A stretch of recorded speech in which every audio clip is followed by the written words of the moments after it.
This is an audio description of The Young Archer, painted by Govaert Flinck between 1639 and 1640. The work is painted on oil on oak panel and measures approximately 66 by 51 centimetres. It is a half-length portrayal of a young black man with a bow and a quiver of arrows against a grey-brown background. He is turned slightly to the left and looks out of the picture in the same direction. Lost in thought, his large dark eyes are unfocused with an expression that conveys complex emotions, perhaps even sadness or longing. His full lips are unsmiling. Light shining from the left softly illuminates the background around him and defines the curve of his right cheek.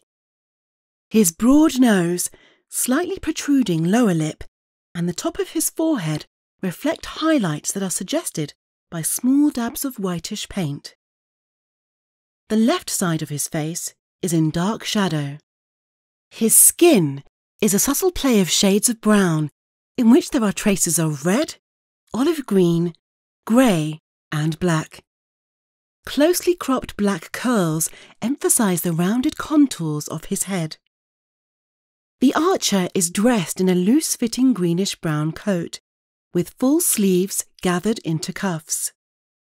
The coat has the soft texture of velvet, and its colour almost blends into the background. In contrast, the creamy white of his fine shirt is brightly lit. The shirt falls in silky pleats from a high ruffled neckline to the top of what might be a brocade doublet. Several fine gold chains encircle his neck above the shirt collar. A large pearl is suspended from a cord that is looped through eyelets at the front of the coat, and a pearl earring hanging from his left ear completes the effect of a luxurious costume.